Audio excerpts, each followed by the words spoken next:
nosso Salvador, que ao morrer naquela cruz e ser ressurreto, torna isso aqui possível. É assim que nós oramos. Em nome de Jesus. Amém. Queridos, então, nessa luta, pensando na soberania de Deus e o pecado humano, é que eu quero conversar com vocês sobre isso. O tema do sermão é esse: a soberania divina e o pecado do ser humano.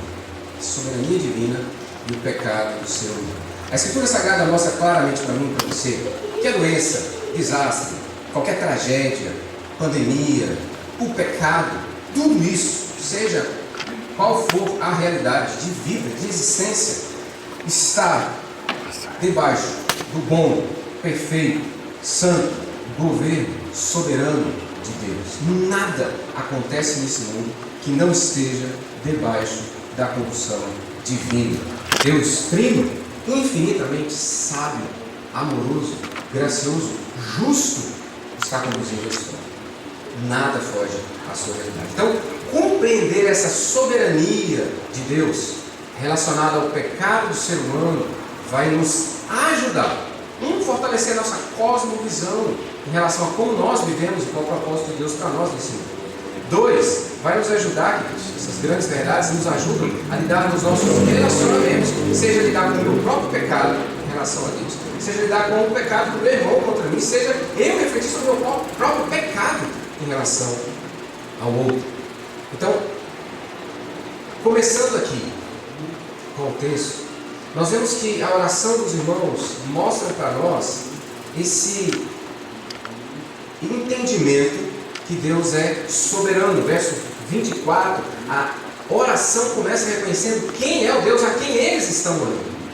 Tu, soberano, Senhor, que criou todas as coisas, e que sustenta todas as coisas, e que dirige todas as coisas. O grande testemunho da Escritura para mim e para você é que Deus criou todo o universo com um propósito muito claro: manifestar a sua glória. Os seus atributos vão se revelando e mostrando para mim e para você a glória e a majestade do grande Deus. Então Ele cria todas as coisas para isso. Isaías 43, verso 6b e o verso 7 diz assim: trazei meus filhos de longe e minhas filhas das extremidades da terra, a todos os que são chamados pelo meu nome e os que criei para a minha glória e que formei e fiz. Os verbos criei, formei, fiz apontam para o ato da criação intencional, para manifestar a sua glória. Tudo isso criado para a glória de Deus. Gênesis 1, 27. Criou Deus, pois, o homem à sua imagem, a imagem de Deus o criou, homem e mulher os criou. De forma especial, eu e você fomos criados para mostrar Deus, espelhar quem é Deus. Por onde caminhamos? Imagem original exibida por meio de criação à sua imagem e semelhança. A humanidade foi criada para dar glória ao Criador, mostrar ao mundo quem é o nosso Deus, aquele que nos criou a sua imagem e semelhança. Tudo foi criado, então, queridos, para demonstrar Deus, não apenas homem e mulher, mas toda a sua criação. Os anjos testemunham isso, e Isaías vê, e clamavam uns para os outros, dizendo: Santo, Santo, Santo é o Senhor dos exércitos. Toda a terra está cheia da sua glória. Os céus proclamam a glória de Deus, diz o salmista, e o firmamento anuncia as obras das suas mãos. Então já fica claro no início aqui, essa oração dos irmãos, que tudo se trata da pessoa de Deus. Tudo se trata da pessoa de Deus. Não se trata de mim, não se trata de você. Nós estamos aqui por causa dele, existimos para a glória dele, para manifestar quem ele é. Bem, Romanos 1, Paulo diz assim a partir do verso 20: porque os atributos invisíveis de Deus, assim o seu eterno poder, como também a sua própria divindade, claramente se reconhecem desde o princípio do mundo, sendo percebidos por meio das coisas que foram criadas. Tais homens são por isso desculpáveis. Deus desde o início manifesta quem ele é, por tudo que ele criou. Qual o problema? Paulo segue. Porquanto, tendo conhecimento de Deus, não o glorificaram como Deus, nem lhe deram graças. Antes, se tornaram nulos em seus próprios raciocínios, obscurecendo-se-lhes o coração insensato, inculcando-se por sábios, tornaram-se loucos. E mudaram a glória do Deus incorruptível em semelhança de imagem do homem corruptível, bem como de aves, quadrúpedes e répteis. Deus se revela na criação, para que receba glória por quem Ele é. O homem não o glorifica, mas busca a sua própria glória, porque o pecado agora reina em seu coração.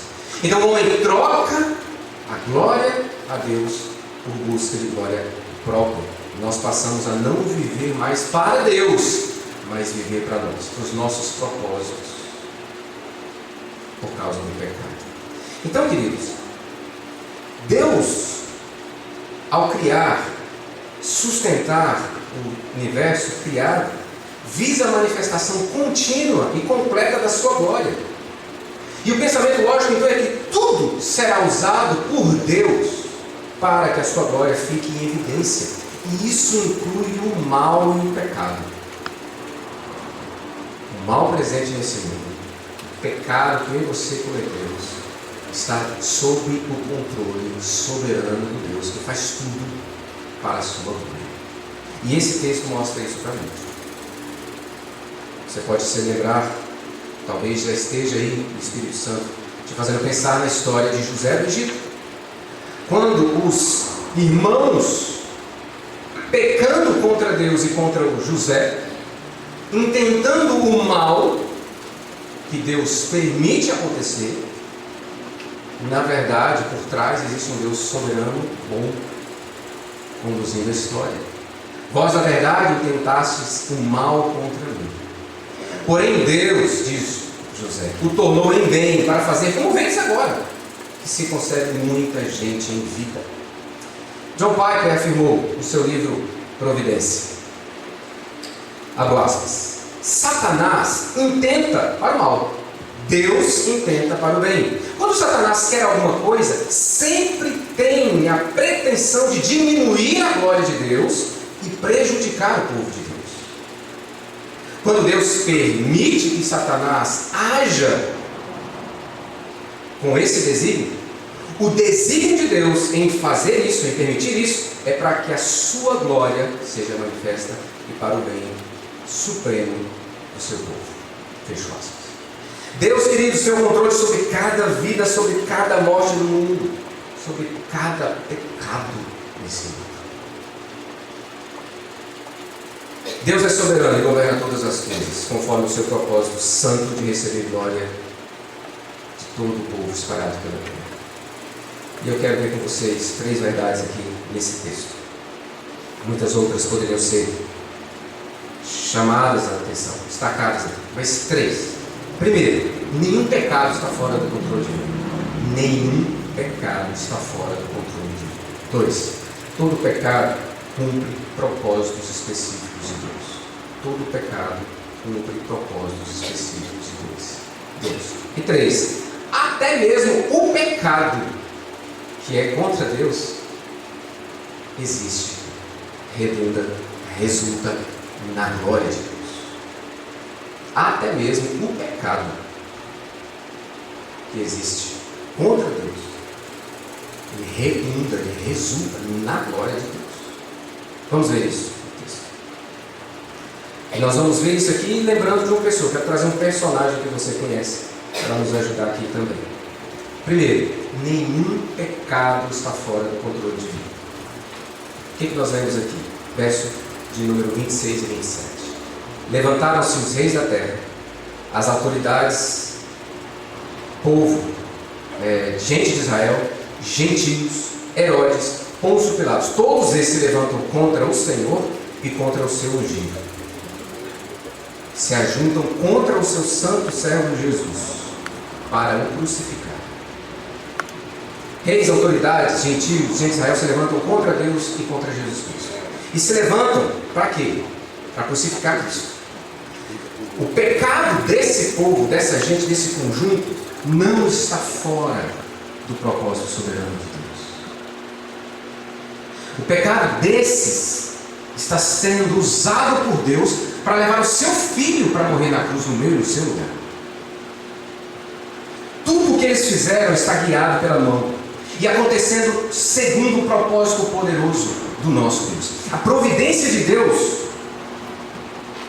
sobre o homem inclui o seu controle sobre o pecado humano, conforme seus sábios propósitos. Então vamos lembrar de Judas. É esse o personagem que eu quero trazer, como aquele que ilustra isso para a gente. Judas era um dos amigos de Jesus, um dos discípulos de Jesus, um dos apóstolos de Jesus. Ele caminhou com Jesus, ele aprendeu com Jesus. E Jesus confiava em Judas porque ele que cuidava do dinheiro, das ofertas recebidas para o ministério de Jesus junto com os seus apóstolos. Judas era próximo de Jesus. Tão próximo que ele tinha a capacidade de traí-lo com um beijo, de indicar quem era Jesus com um beijo. Queridos, Judas é pecador, como os outros 11 também eram, e você sabe disso. A Bíblia traz para nós a clareza de alguns específicos, de Pedro, que negou, etc. Mas Judas é pecador e vai agir conforme o seu coração pecador, corrompido. O que ele faz, não esqueça disso, está dentro do controle soberano de Deus. Em Lucas 22, versos de 3 a 5, afirma que Satanás entrou em Judas quando ele foi negociar a entrega de Jesus junto com as autoridades judias. Todos ficaram felizes em dar dinheiro para ele. E ele ficou feliz em receber dinheiro. Porque a gente sabe pela palavra de Deus que Judas tirava uma parte do dinheiro que entrava na bolsa das ofertas. Isso mostra para mim e para você o coração de Judas. Judas tinha um coração amante do dinheiro, mais do que o próprio Senhor Jesus, mais do que aquela própria caminhada de discipulado. Judas roubou das ofertas. Judas vendeu Jesus por 30 moedas.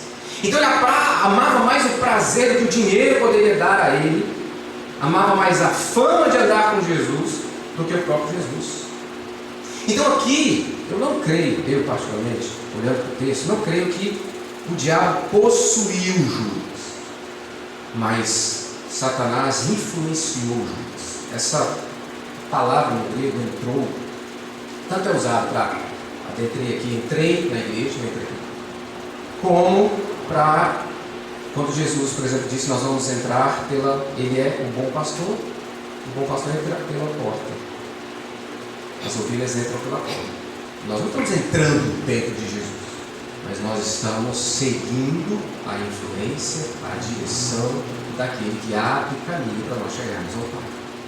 Então eu entendo que Lucas, aqui ao colocar que Judas, que o diabo entrou em Judas, ele foi conduzido, inclinado, influenciado naquilo que já existia dentro dele para entregar Jesus. Então, o diabo, e isso é importante destacar aqui, é aquele que vai ser usado também como instrumento nas mãos de Deus conforme os seus propósitos. E quem faz o mal é o diabo. Deus não faz o mal, mas ele permite o mal. Como a história de Jó, que você sabe. E aqui eu queria fazer essa aplicação para mim e para você. O diabo escraviza pessoas de pelo menos duas maneiras. Uma é por meio da miséria e sofrimento, fazendo-nos pensar que não existe um Deus bom, soberano e digno de confiança. Então, se eu estou sofrendo, Deus não responde às minhas orações, estou passando um momento dificílimo, esse Deus não é bom, esse Deus não é digno de confiança. Esse é um ensino satânico. Mas a outra forma é pelo prazer e prosperidade, fazendo-nos pensar que temos tudo o que necessitamos. Então, eu não preciso de Deus. Deus é só aquele, desculpa a expressão, se isso te afeta muito, mas o gênio da lâmpada mágica. Quando eu preciso de alguma coisa, eu esfrego lá e espero ele me atender. Essas duas grandes estratégias de engano de Satanás, sofrimento e prazer, é para nos incitar, queridos, a dizer ou que Deus é mau, ou que Deus não é necessário. É óbvio que não é tão claro assim. Mas se nós sondamos o coração, nós conseguimos identificar momentos específicos na vida em que a gente ou vê Deus, enxerga Deus como aquele que não é bom, gracioso, porque não me deu aquilo que eu precisava, eu estou passando uma dificuldade incrível, ou Deus é aquele que não preciso, eu tenho tudo. Inclusive um bom plano de saúde que pode me dar a segurança que eu preciso. Meus irmãos, o nosso pecado é conhecido de Deus. Ele é onisciente. Te esconde o pecado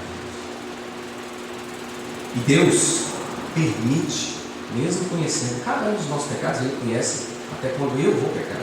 E Ele permite muito desses pecados. Pecados que vão acontecer conforme as minhas paixões carnais.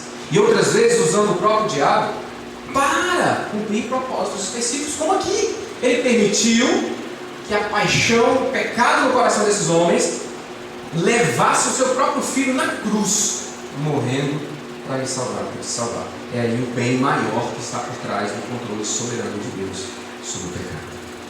Então, como Judas, nós podemos ser íntimos de Jesus, expulsar demônios, ouvir o ensino sagrado do nosso santo mestre, curar pessoas, pregar o evangelho, mas ter o coração enganado.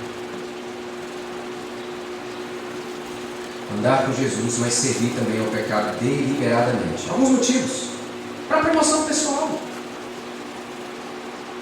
Status, por ser líder, por ser pastor, por ser presbítero, por ser líder de algum ministério. Ou talvez a falsa piedade, eu pareço mais santo, mais crente que os outros.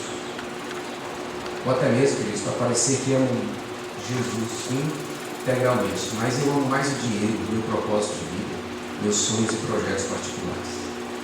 É por isso que Jesus nos ensina: e não nos deixes cair em tentação, mas livra-nos do mal, porque só Deus pode fazer isso.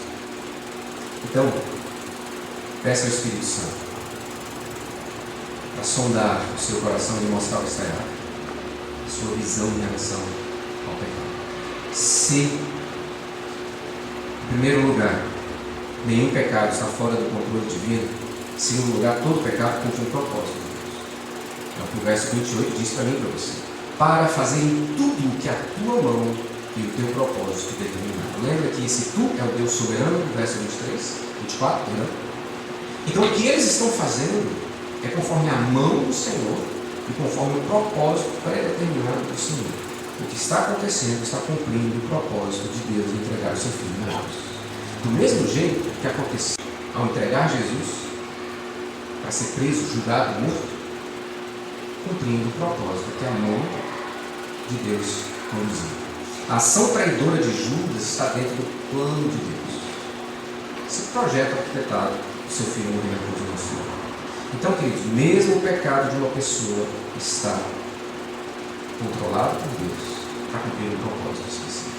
O plano eterno, perfeito, amoroso, gracioso de Deus está no seu filho, o seu único filho, o seu perfeito filho, ser rejeitado, odiado, traído, abandonado, negado, crucificado, sepultado, morto e sepultado, Deus.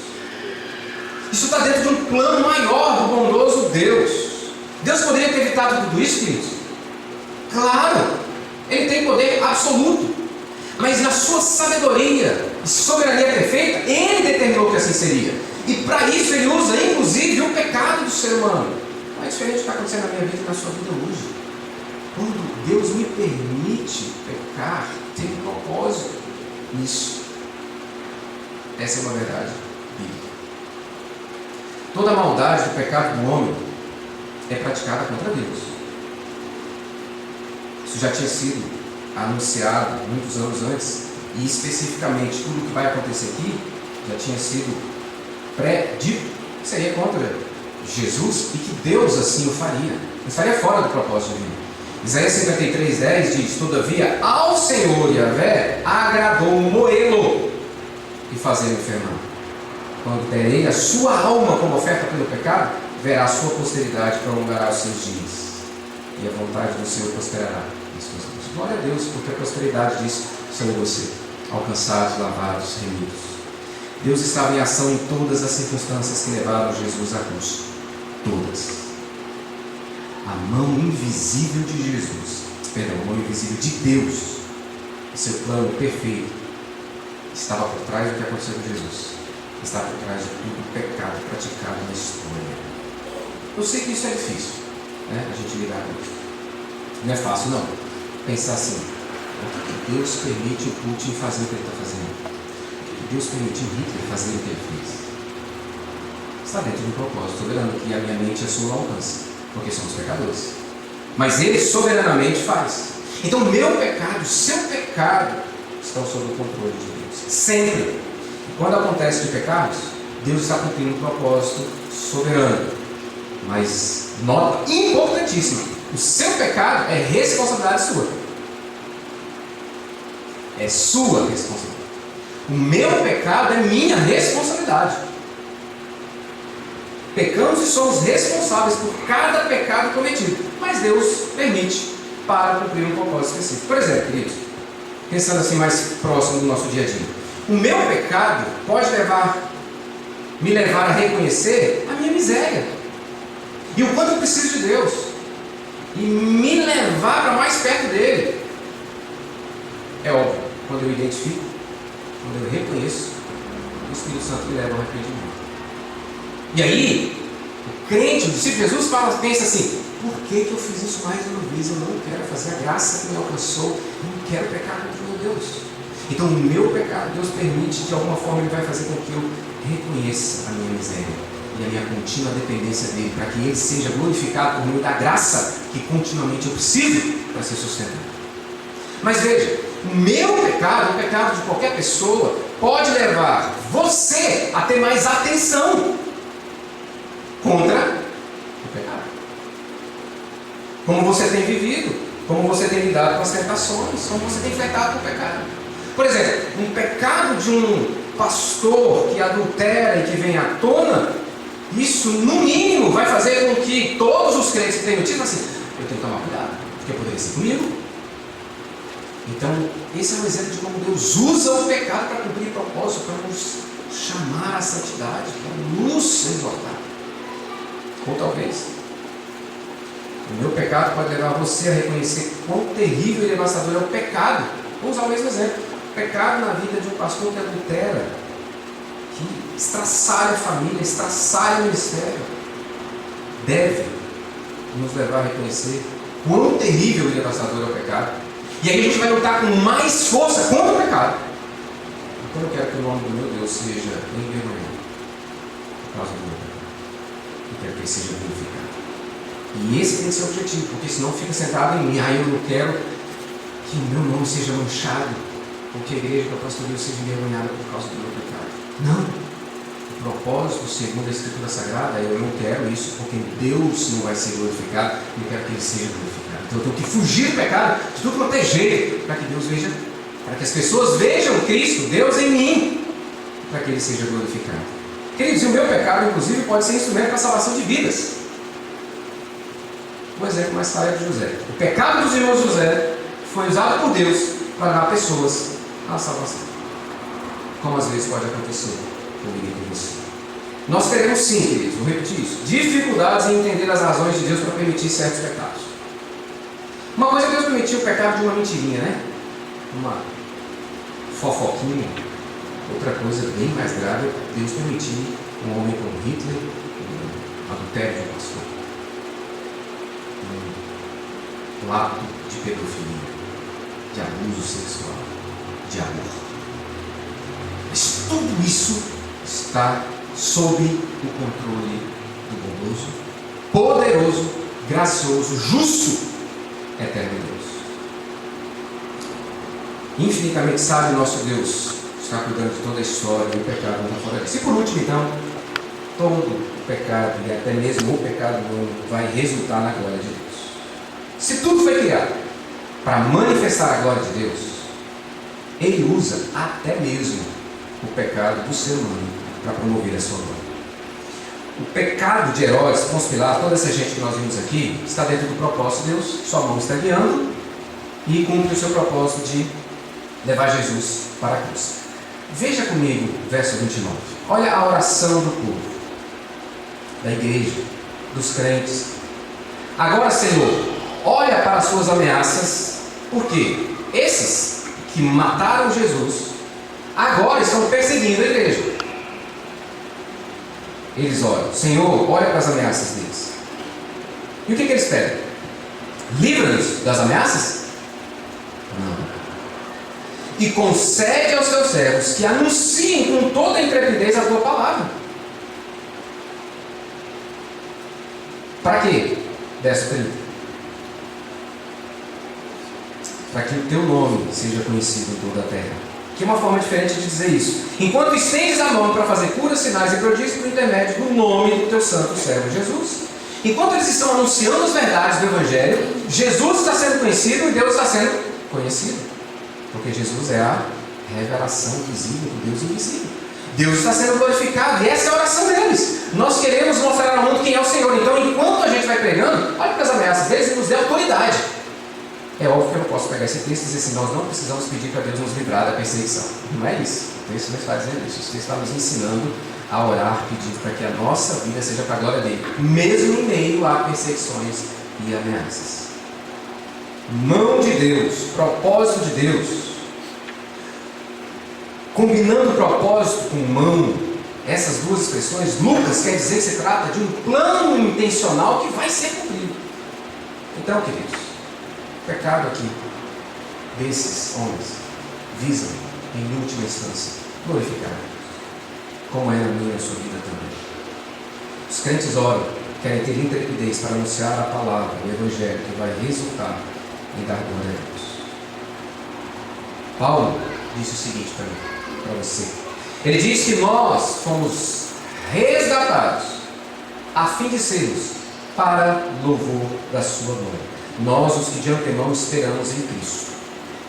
O salmista, orando a Deus, ensina-nos, queridos, que nós devemos pedir não apenas perdão pelo pecado, mas para sermos livres do pecado. Salmo 79, verso 9.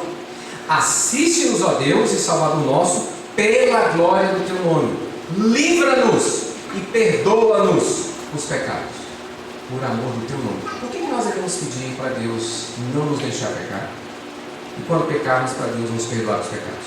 Para que Ele seja glorificado, para que Ele receba toda a glória. Não é para que eu seja visto como um bom crente, um discípulo de Jesus bem santo. É isso também, mas esse não pode ser o propósito do livro. É aí que o nosso coração engana e a gente não vive para a glória de Deus, vive para a própria glória. O pecado humano acontece por permissão divina. E há situações que Deus leva. Lembra quando Deus estava trabalhando para libertar o seu povo da idolatria lá em Êxodo e levar esse povo para adorar o verdadeiro Deus?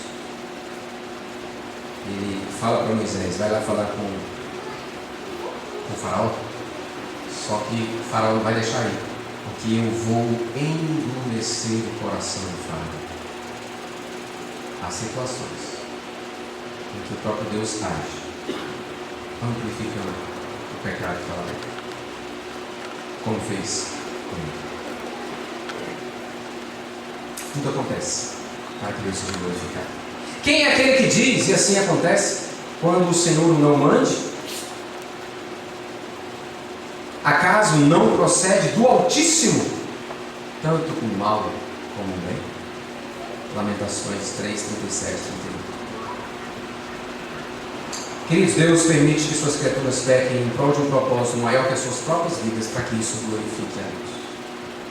O que eu e você planejamos para o mal, Deus transforma em bem, para receber glória, manifestando o seu amor, sua graça, o seu perdão, a sua transformação.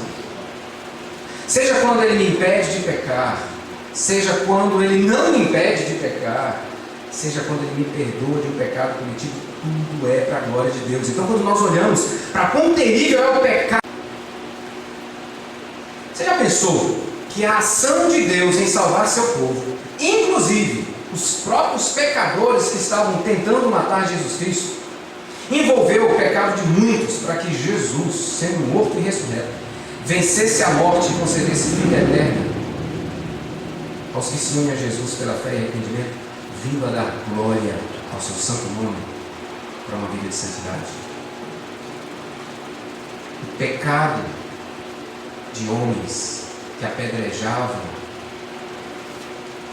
Estevão diante de um certo homem chamado Saulo impactou a vida daquele homem de tal maneira que depois ele vai ter um encontro com Cristo, vai ser salvo.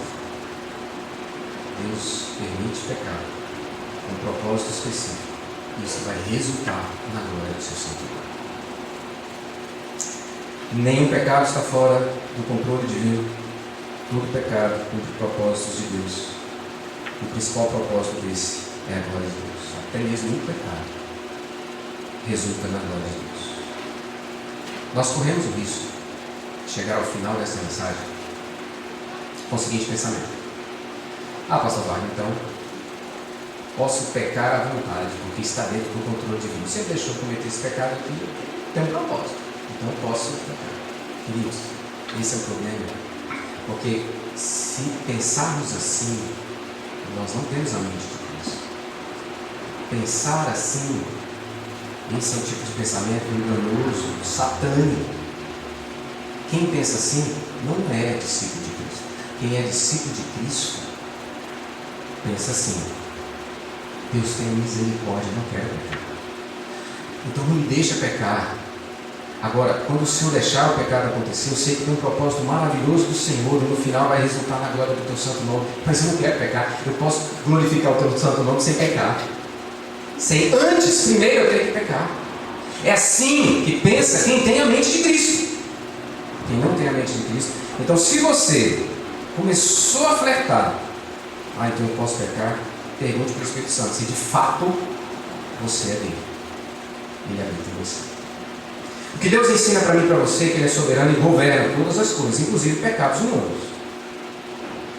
Mas Ele nos chamou para a santidade. Sede santos, porque eu sou santo. Nós somos chamados para a santidade. O pecado, queridos, é um acidente no caminho da vida do discípulo. Porque Jesus é o nosso caminho. O pecado nunca poderá ser o caminho. Eu já fui, antes de nós sermos resgatados. Agora não. Agora não. Então a morte de Jesus não é uma mera conspiração de homens no exercício do seu pecado, mas uma obra do santo e perfeito amor de Deus para te trazer a presença dele. E hoje você é um discípulo que pode ouvir essas verdades e glorificá-lo e pedir: Senhor, livra-me de pecar. Senhor, ajuda-me a viver para a tua glória. Entender a soberania de Deus e trazê-la para o coração provoca esse profundo efeito prático de fortalecer a nossa fé, queridos, diante do sofrimento, aumentando a nossa confiança e exaltando a Deus em qualquer situação.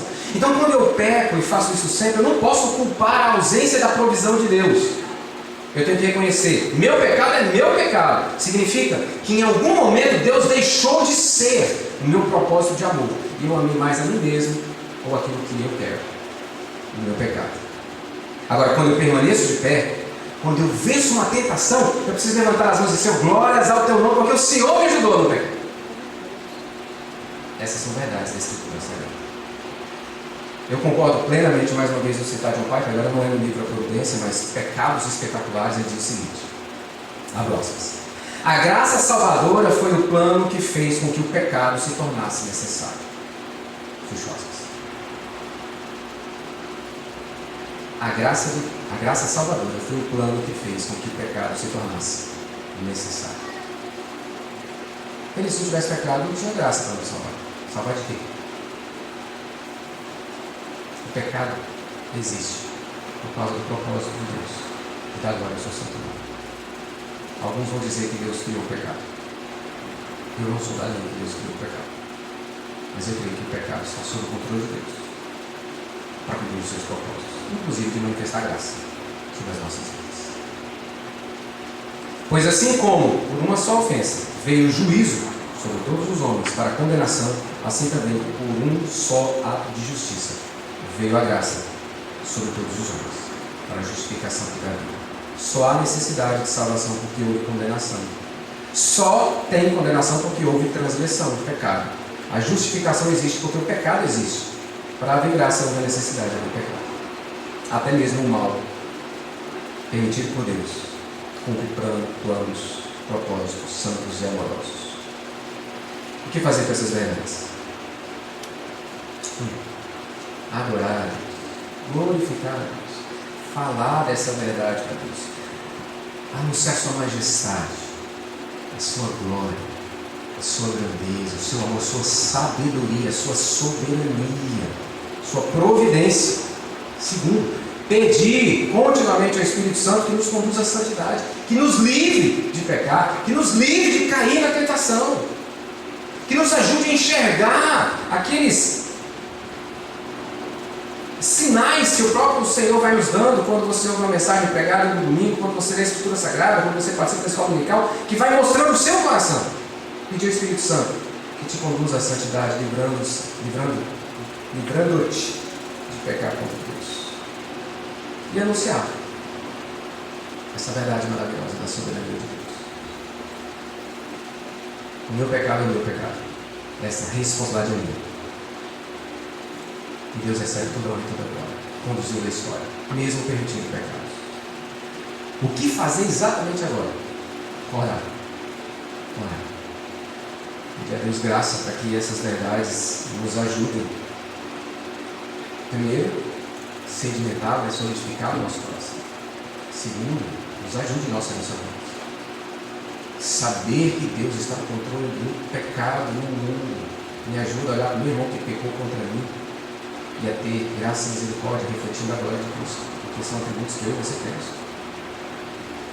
Me ajuda a lidar melhor com o perdão que vocês concederam ao irmão.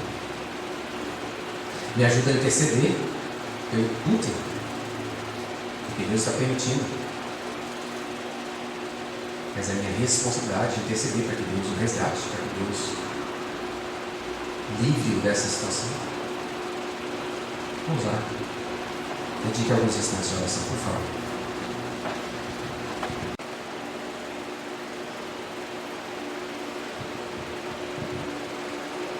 Santo Espírito, que habita em nós, somente o Senhor pode aplicar essas verdades, corrigindo nossa compreensão equivocada, que tantas vezes nos leva para distante daquilo que o Senhor preparou para nós vivermos para a glória do Teu Santo Nome. Eu quero te agradecer porque, em meio à luta dessa semana, o Senhor manifestou graça. Todos nós enfrentamos lutas essa semana. Todos nós tivemos tentações diante de nós. Algumas nós resistimos. Louvado seja o Teu Santo Nome. Por isso, obrigado. Outras nós sucumbimos. Diante de algumas tentações, nós pecamos contra o Senhor e pedimos perdão. Pedimos que o Senhor nos perdoe e que o Senhor nos transforme. Que ao refletir e ao pensar sobre isso agora, que o Senhor nos traz à memória,